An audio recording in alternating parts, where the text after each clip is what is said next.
CBS Radio Mystery Theater presents...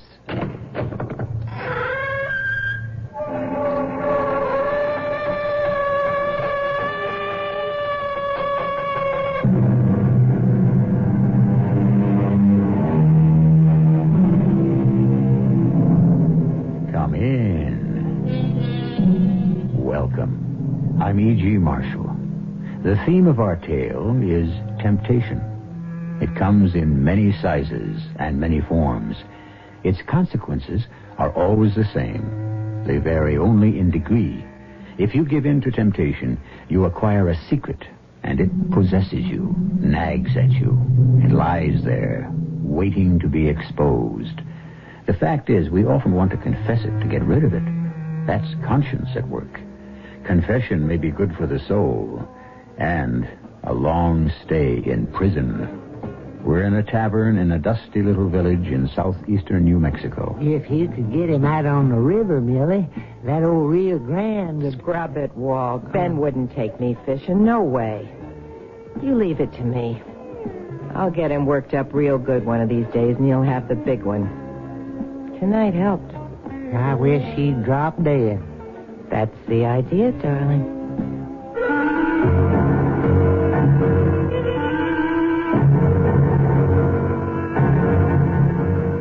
Our mystery story, Alias, Mr. Aladdin, was written especially for the Mystery Theater by Roy Windsor and stars John Beale and Robert Dryden.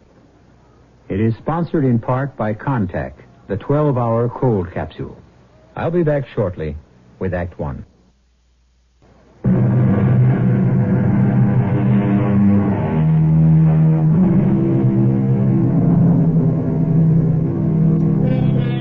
If you're a regular listener, you know that our entertainment focuses on suspense or the supernatural. Sometimes it might concern itself with a phenomenon such as thought transference, or sometimes simply murder. Hopefully the murderer is caught. There are many ways of committing murder. One of them is shock, very effective when, for example, the younger wife of a man in his 60s knows his condition and wishes him dead. The man's name is David McNell. Please, Mildred. Please, my foot. I made your supper and I'm going out. It's humiliating to me, Millie.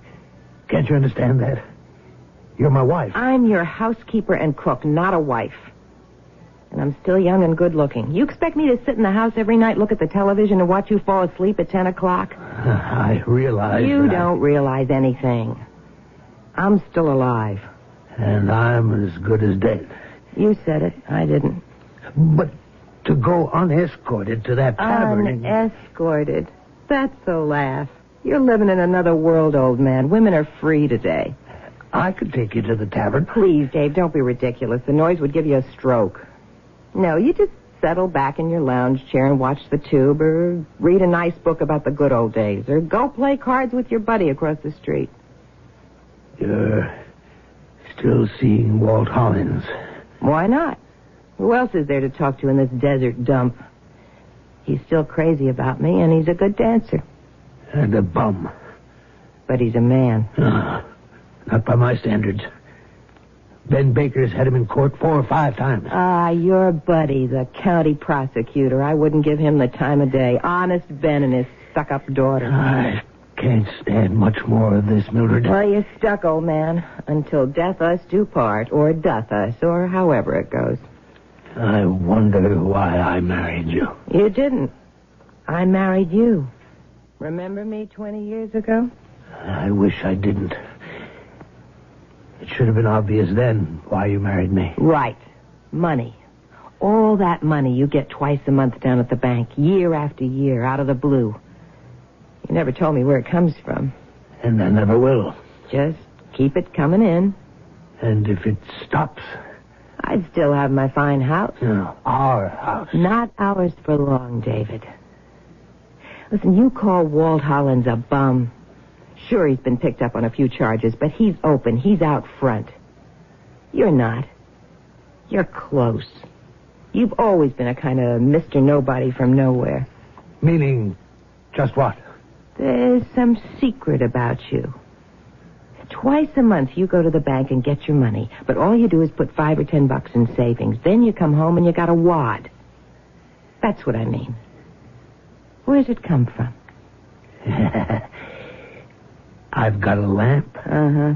Without a bulb. That's right. No bulb. An Aladdin's lamp. And there's a genie in it. Ah, you're crazy. What? Don't tell me that's Walt. Why not?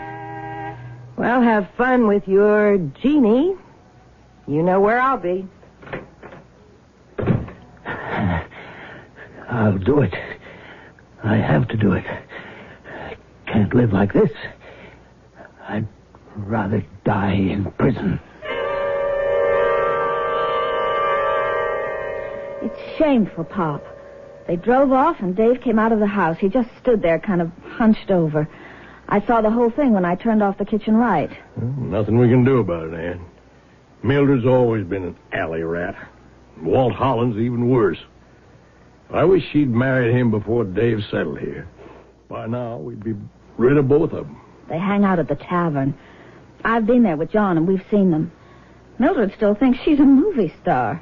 John coming over tonight? No, he telephoned. He's tutoring some boy. He does a lot of tutoring, you know. I do know. And I'm saving as much as I can, but nurses don't earn very much. I can help, Ann. No, Pop. The house, No and double no. I won't have you mortgage the house to give John and me a stake. We'll make it on our own. But when? 2, 3 years? You'll be stuck in this little village forever. You haven't found life here so bad. You're an attorney and county prosecutor. And there isn't much law business, and the prosecutor job just about pays for my shotgun shells. I'm not complaining, Ann, because I chose to stay here. Your mother and I were born in this village. She always loved the desert. And I still like the hunting, the fishing in the Rio nearby. You had a good life. Oh, I think so. Nope, here's where I'll stay. But you and John are just itching to begin life in Santa Fe, and I really would like... I'll see. No, I'll get it, Pop. Hi, Dave. My beautiful goddaughter. Come in. It's Dave, Pop. Oh, I'm glad to see you, friend. I saw your light on. And, You're always welcome here. Sit down, please. Oh, thank you. I suppose you saw or heard what happened. I did, Dave. I saw them leave. I'm a very poor excuse for a man, I'm afraid. Why don't you leave her, Dave? I've just about come to that decision. It's funny you're suggesting it, Ben. Well, your situation is intolerable. It's a peculiar situation. I have no feeling for Mildred, but you know how she feels about me. I really wouldn't mind if she and Walt Hollins just disappeared.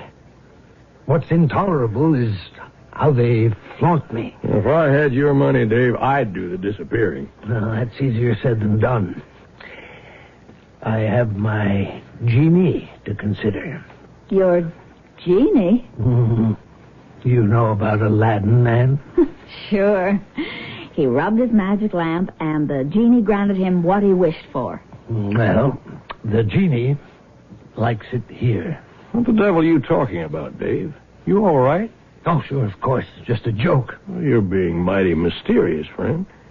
This Aladdin thing didn't just bump into your head just now, did it? Well, no. I tried it on Mildred just before she left the house. In connection with what? Money. What else? Oh, I see. When I settled here, I was quite a rich man. It's always bothered Mildred where the money came from. She asked me again tonight. So you told her about Aladdin and his magic lamp? Oh, I'd like to have seen the expression on her face. Score one for you. The score is lopsided in her favor, but I'm about to change all that. And about time. How, Dave? When you hear it, you won't like it. Now, think twice before you think murder. I'm your friend, but I'm also the county prosecutor. Well, there's an alternative. You'll never think of it. I strolled over to discuss it with you, but Now I've changed my mind about telling you. Because of Ann? I'll leave you and Pop if... No. It's nothing to do with you being present, Anne, but it does have to do with you. I haven't been much of a godfather to you. What? You've been wonderful. I can remember my first communion and the bicycle you gave me. That was my pleasure. But let me put it this way. Wait until I consult my genie. Then I may have a nice surprise for you. Well, rub him right, Dave. Because what Ann and John need... Pop, please. Don't be crude. You need a steak, my dear. You let me talk to my genie, and I'll see what can be worked out. Now I've talked enough. Thank you for sanctuary. No. I'll let myself out. Good night, Aladdin. Don't get your hopes up, Ann. But wouldn't it be wonderful? Sure, but did you take a good look at him? You're a nurse. What do you think? He was very pale and nervous. And talking kind of crazy. You know he's got a bad heart. I do know that. Well, don't count on him. I think my old friend's just about run out of time.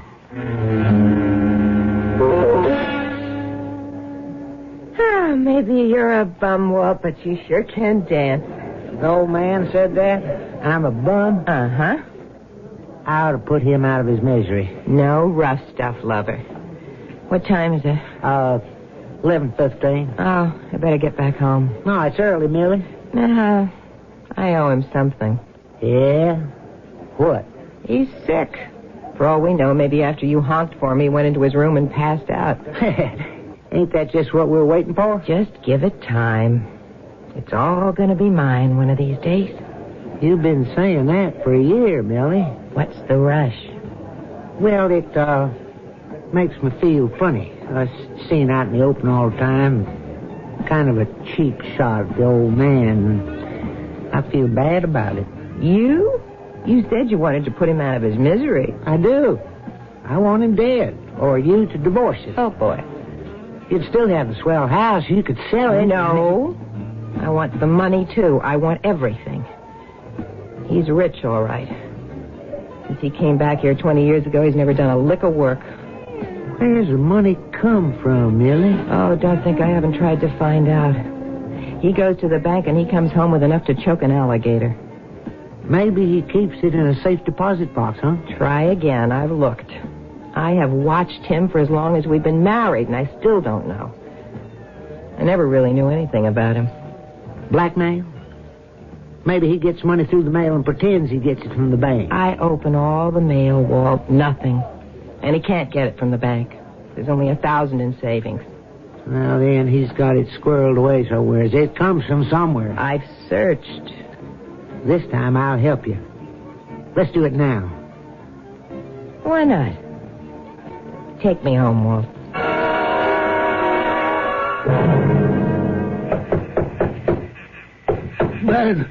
Man, help me. Dave! Pop! Hurry! Dave! I'm sorry to bother you. Now, don't talk. Hold on to my arm. What's happened? Look at him. That cut on his cheek needs stitching. Who did this, Dave? There was a quarrel. I'll tell you all about it later. Mildred? He went crazy. Began to rip the house apart. Millie and Wolf? Yeah. I tried to stop them. Next thing, I was on the floor. I came to and started over here. Get the car, Pop. We'll take him to the clinic. I'll string Walt Hollins from a lamppost. Oh, man, Ann, my heart's going like a trip hammer. I think I'm going to faint. Temptation. It encompasses many motives. Money is a primary one. The temptation to get something for nothing is a regrettable human weakness. Once you give in to it, you're trapped. If the law doesn't trip you up, your conscience will. Mildred McNell's abuse of her husband just may have killed him before she discovers the source of his wealth. I'll return shortly with with Act Two.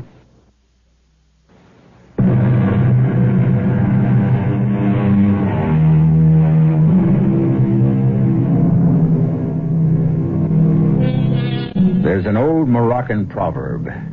The cold teaches everyone to steal charcoal. Here we have a situation that is analogous. A venal woman marries an older man and now wishes him dead, because then she will inherit his money and marry a man her own age. But there's a problem. How can she come into the money when she cannot discover its source? And what is that source? It's now the next morning, and Ann Baker has driven David McNell home.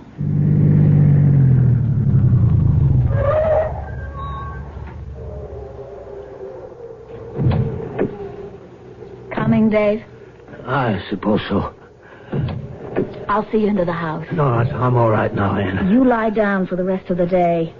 I'll call after work to see how you are. It was just a scratch. 10 stitches aren't just a scratch. Oh, there's Millie. Well, so there you are.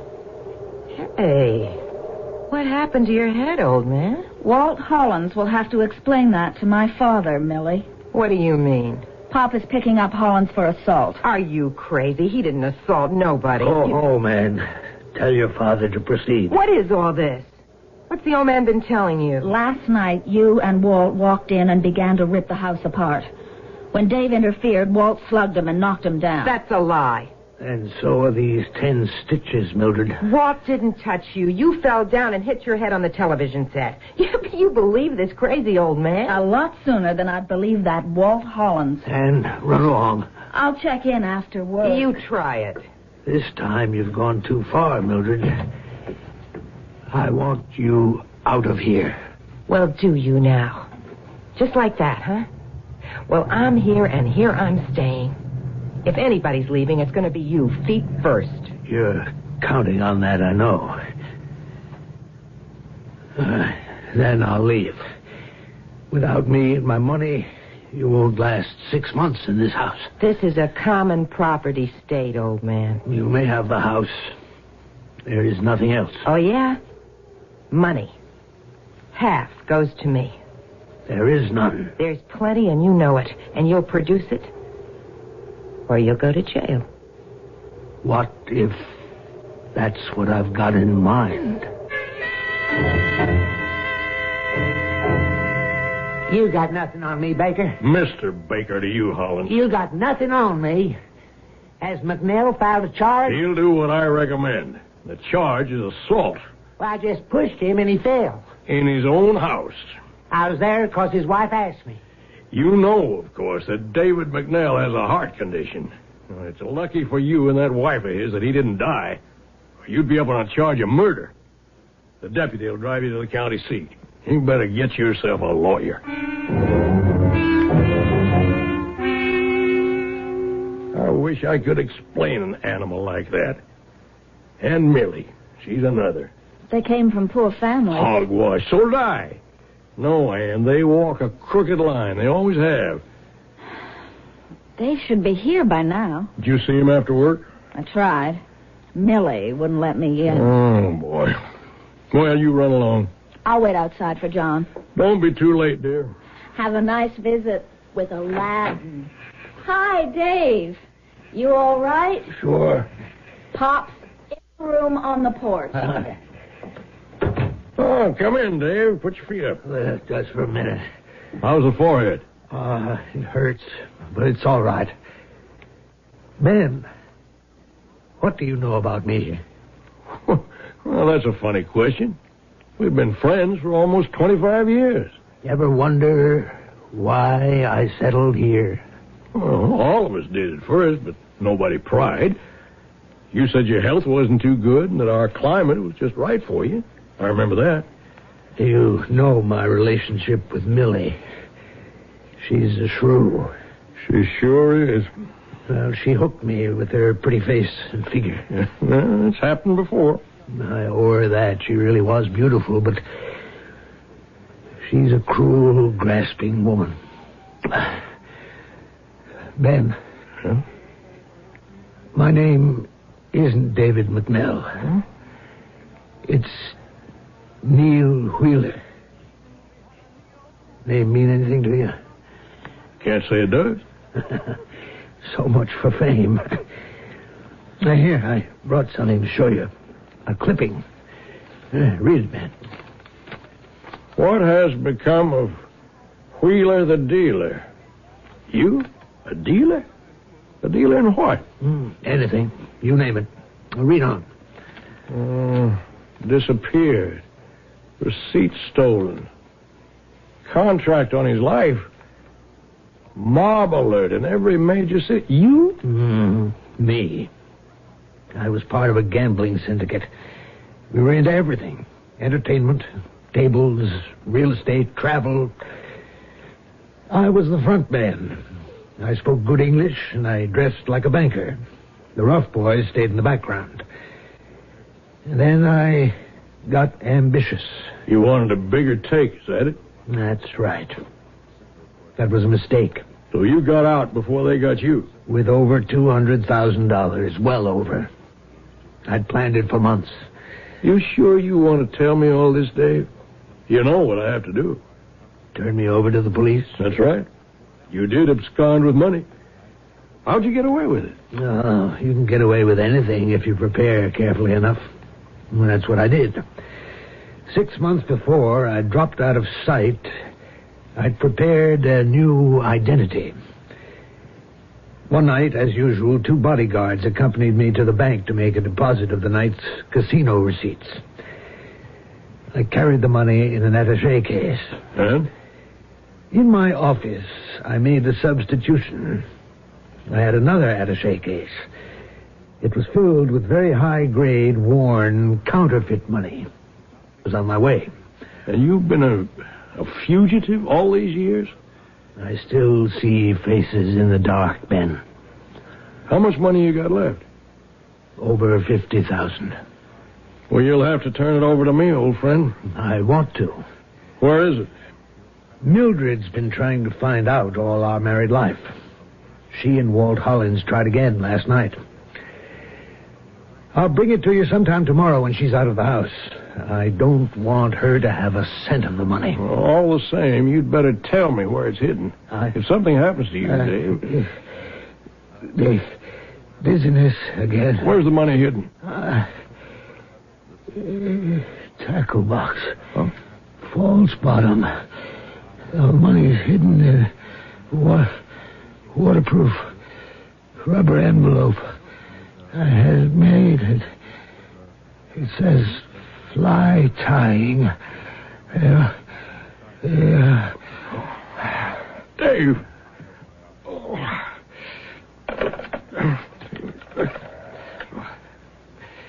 Ben Barker, Grace. Find Dr. Jessup and have him come to my house at once. Emergency. I got here as fast as I could, Pop. How's Dave? Who's the doctor? Terry Richards. And the nurse is Tina Wheelan. Couldn't reach Jessup. And Dave's in good hands. What happened, Pop? Dave had another of those dizzy spells, and then he passed out. The telephone operator, Grace, located Richards, and he rushed to the house. We got Dave into the station wagon, brought him here. Heart? Yeah, but Dave's also showed signs of stroke. Go in and find out how he is, and they won't tell me anything. Right away. It was those stitches. He was badly shaken up. Walt Hollins is responsible for Dave's condition. If he dies... There's nothing I can do to Hollins. Dave never brought a charge against him. Hollins will go free. But he and Millie... I know. They as good as murdered Dave. And they'll get away with it. Now, please go and see Ann. I have to know what's happening. I won't be long.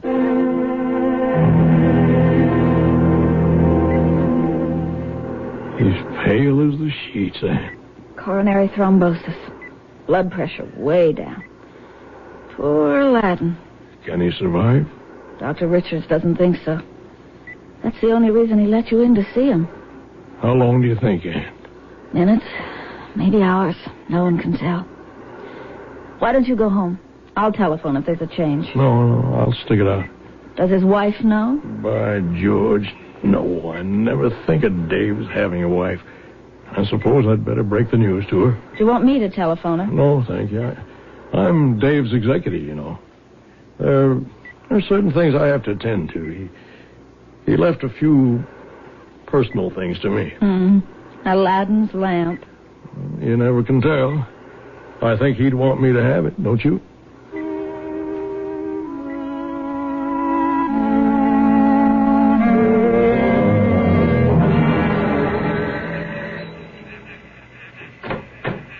Well, the big lawman himself. I don't want any, thank you. What are you doing here? You know what time it is? Late. Where's Dave? At the clinic. I see. What happened? You beat him at gin rummy and he flipped out? He's dead, Millie. Comes as no surprise to me. Being slugged by Walt Hollins didn't help much. He didn't slug him. He pushed Dave out of the way. Sure. No matter now. He's dead. Okay. So you've told me I'll handle this. You run on home, get your sleep. You know, I'm executor of Dave's estate. Oh, yeah? What's he need an executor for? What's his is mine. No big deal. Well, Dave left a few personal items for me. I'll come by later and pick them up. You just think you will. You get nothing from this house, Mr. Baker. Then I'll get a court order and prevent the estate from going to probate until you give me what Dave wanted me to have. You got them personal items written down in writing? Yes, I have. Then you just show me where Dave says you get this and that, and I'll see. It's got to be in writing. Otherwise, it's just your word against mine. I'll stop by tomorrow. What personal items? Mostly books. Anything else? I'll show you the list tomorrow. Anything important? No. I don't believe you. I won't bother to answer that, Millie. Just don't touch anything in the house until I show you the will. You know something, don't you, lawman? Something mighty important. Sure you do.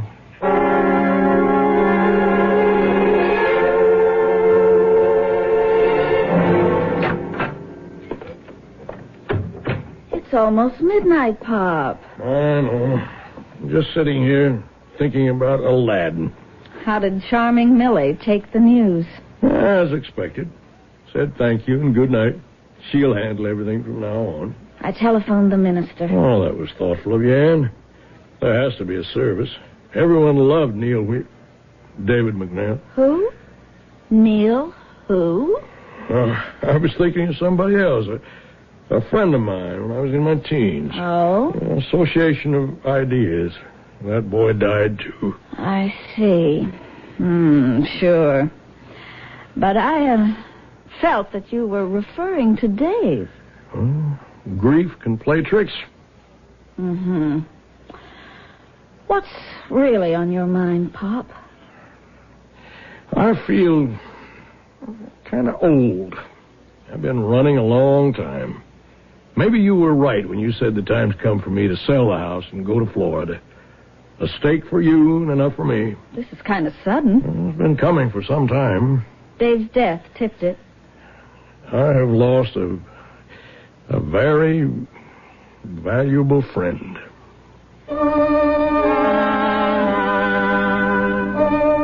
A valuable friend indeed. Our tale has become more entangled because of a secret confession, and temptation now invites honesty to look the other way. It comes down to which instinct is stronger, a philosophical problem. The dilemma for Ben Baker is what to do about the stolen money that Dave McNell has left to his discretion. We face that problem when I return with Act 3.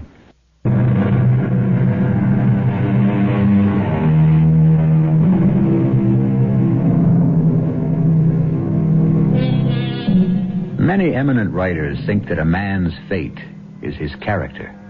You can get into all kinds of arguments about heredity versus environment, but neither can exclude the other. Essentially, we are what we come from. A lineage of honesty becomes a general characteristic of certain families. Ben Baker comes from one such family, and we're about to test character being fate. It is noon the next day, and Walt Hollins rings the doorbell at Millie's house. Well, if it isn't the village bad guy. Hi, Millie. I heard the news. Come on in. The county prosecutor had me sprung, and the charge against me dropped. Lucky for you, Baker's bad to tangle with. When's the funeral? No funeral. He's being cremated. There's a memorial service Sunday afternoon. And the house is yours? Everything is mine. Well, you'll need his money to keep this place up. Yeah, don't I know it. But where is it? Where does it come from? It's got to be here somewhere. Well, he turned the place inside out the other night. I hear Baker brought you the news. Yeah, he said he's coming back for some things Dave's supposed to have left him. Huh? What kind of thing? Oh, books, junk like that. I told Baker where to head in. Yeah, but if the stuff's been given to Baker... If Baker shows me a paper saying Dave left him so-and-so, okay. Otherwise, the county prosecutor can go whistle. You know something, Millie? Go on. If Dave told anybody where his money came from, it'd be Ben Baker. They was best friends. Hey, yeah. That's a pretty good point. The money ain't in the bank, and it don't come through the mail, so it's cash. And it's somewhere right here in the village. And if anybody knows where, it's Baker. That makes sense. Why would Dave hide the money where you just might find it? Why wouldn't he hide the money at Baker's? Yeah, why not? If you're right, I'm sunk. Baker'd never admit he had the money. But what if I found it for you? The house is empty all day long. He's at work and the daughter's at the hospital. What's wrong with that, huh? Nothing. That's wonderful. And funny. How? Stealing something that rightfully belongs to me.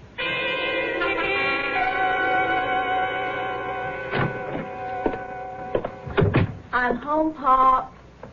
Oh, did you come home earlier, Ann? Me? No. I've been on duty since 8 this morning. Why? Something wrong?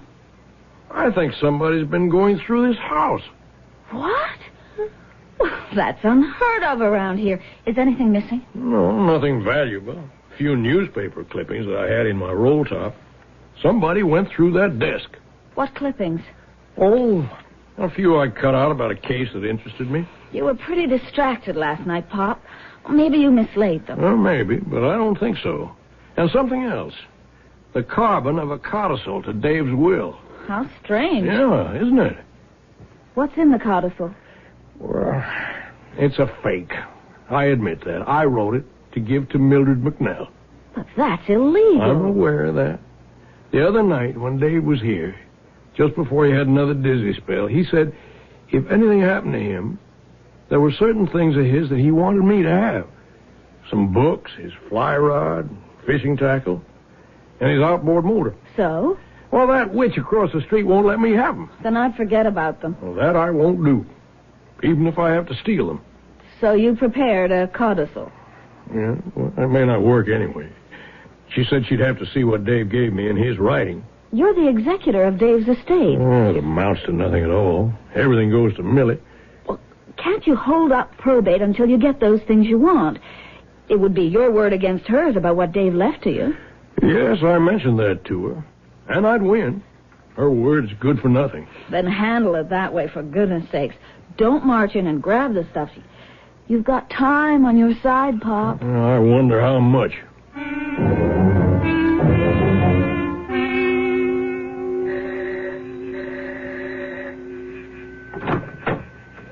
Good evening. That's what you think. May I come in? I think you better. Walt's here. So much the better. Hi, Mr. Baker.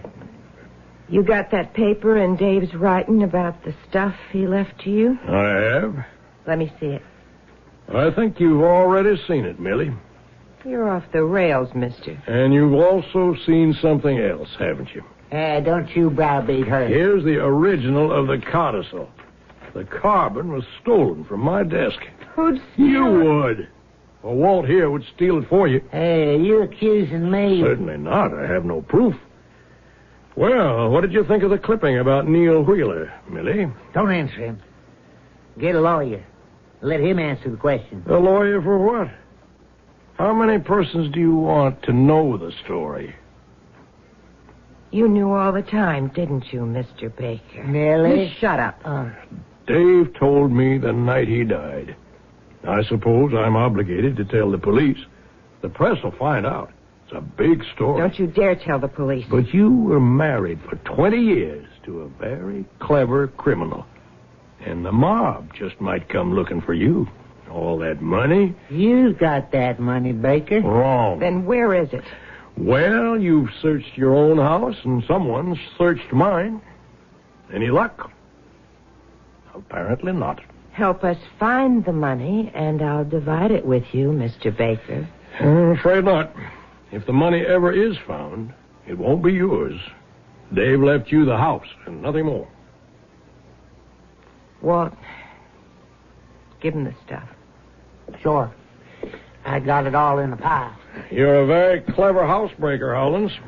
I'm admitting nothing. Here's the books, rods, outboards in the garage.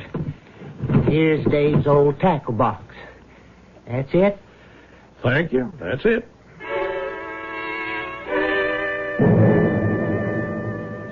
And you were going to steal this if Millie didn't give it to you? Oh, Pop. The fly rod looks okay, but that tackle box is beaten up. No trouble with Millie? Nope. I can see why. Well, I wanted them for, well, sentimental value. I understand. Poor Mr. Aladdin. He'd have been upset you having to scrap with Millie. She won't be around for long. She'll have to sell. And then I'd guess she and Walt will head for Santa Fe. And good riddance to both of them. Well, I'll put the books away. Do you want me to dump the tackle box in the garage? No, I might go through it later. See what Dave had that I can use. All right. See you in the morning, Pop. Good night. Aladdin's tackle box.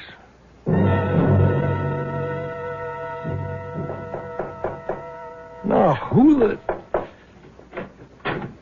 You alone? Ann left half an hour ago. What can I do for you, Mildred? Come in. You can return what you took last night. I can. I mean, I should? Why? After you left last night, Walt and me went down to the tavern. The two of you ought to buy it. We bumped into a friend who's a lawyer. He said you had no right to those things unless Dave had put it in writing. He didn't. So I want them back. Then I'll take you to court.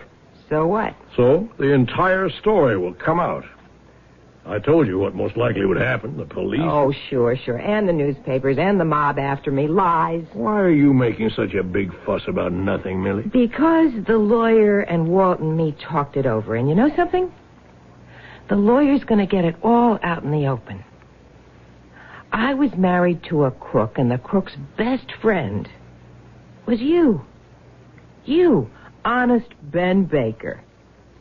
You think anyone's going to believe you didn't know who Dave really was? Or where he kept his money? Oh, sure. My life gets messed up, but what about you? You'll be disgraced and ruined. And that's what you dearly love. Exactly. Well, your lawyer's right about one point. Until I can prove it, those items Dave left to me will have to be returned to you. You may have them. All of them. Even the books Dave borrowed with my name in them? Everything. Why? Because we think there's a clue in those things where the money is. Oh, wish I'd thought of that. Well, they're all yours, Millie. Did you get all the stuff back? It's all there in the middle of the living room. Nothing. What, nothing in the books? No clue? The handle of the fly rod? No, and nothing in the tackle box except it smells of dead bait and fish. Let me see the thing. Oh, don't be stupid. Who'd hide anything valuable in a tackle box? I can't tell. Hey, it's got a false bottom. What? Look. Look how it's disguised. See the tape wrapped around it like it's part of the design? Well, get it open. Look at that. It's about 3 inches from top to bottom. Hey, what's this? Look. It's a waterproof kind of briefcase with a zipper on. Walt. That's where the money was. Was. But it's empty. Baker walked out of here last night with the tackle box, took out the money, and that's why he let you take all the stuff back this morning. Baker's got the money. And I'm left with... Oh, I'll claw his eyes out. Now, you'll just calm down. We can't prove a thing. You got taken, baby.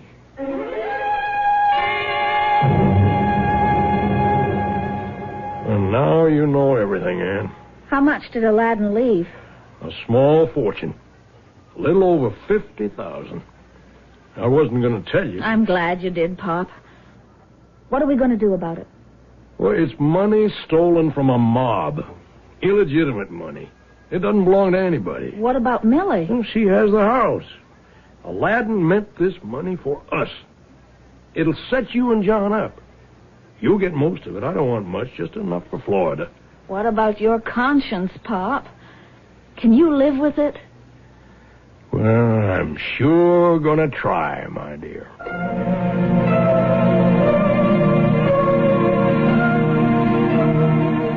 I wonder, in a similar situation, what would you do?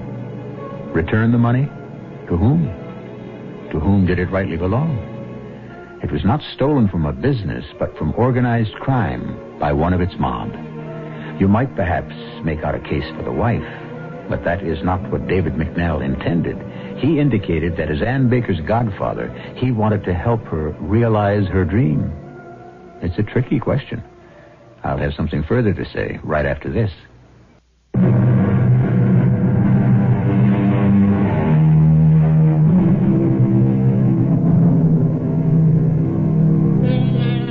We began with a theme of temptation, and we end with it. Even an entirely honest man can be tempted by the prospect of found money. Would he be a fool to turn it down? Ben Baker's rationalization is that he inherited the money from David McNell.